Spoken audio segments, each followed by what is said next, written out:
రాష్ట్రంలో పెట్టుబడులు పెట్టేందుకు పారిశ్రామిక సంస్థలు ఏవైతే ముందుకొచ్చినాయో వాటికి గ్రీన్ సిగ్నల్ ఇచ్చింది రాష్ట్ర ప్రభుత్వం. టోటల్గా ఆంధ్రప్రదేశ్లో రామాయపట్ల భారత్ పెట్రోలియం కార్పొరేషన్ 96,862 కోట్ల రూపాయల పెట్టుబడి, 2,400 మందికి ఉపాధి. టాటా కన్సల్టెన్సీ సర్వీస్ టీసీఎస్ విశాఖపట్నంలో 80 కోట్ల రూపాయల పెట్టుబడి, 2,000 మందికి ఉపాధి. అజాద్ మొబిలిటీ ఇండియా శ్రీసత్యసాయి జిల్లా 1,046 కోట్ల పెట్టుబడి, 2,381 మందికి ఉపాధి. బాలాజీ యాక్షన్ బిల్డ్వెల్ అనకాపల్లి జిల్లా 1,174 కోట్ల పెట్టుబడి, 1,500 మందికి ఉపాధి. మొత్తం 99,162 కోట్ల రూపాయల పెట్టుబడులు పెట్టి ఉపాధి 8,281 మందికి ఇస్తారు. అట్లాగే ఈ గ్రీన్ ఎనర్జీ ఏదైతే ఇంతకుముందు మనల్ని ఎంపిక చేసుకున్నాయి అనేక సంస్థలు జగన్ టైంలో వచ్చినాయి, ఇప్పుడు అవి బాబు గారి టైంలో కూడా వస్తున్నాయి. MM green ammonia India Kakinada దగ్గర 12,000 కోట్ల రూపాయలు పెట్టుబడితో 2,600 మందికి ఉపాధి.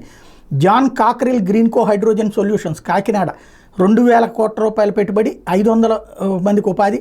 Tata power renewable energy Kurnool జిల్లా 2,000 కోట్ల రూపాయల పెట్టుబడి, 1,380 ఉపాధి. Clean renewable energy hybrid 3 Nandyal Kadapa 2,000 కోట్ల రూపాయల పెట్టుబడి, 650 మందికి ఉపాధి.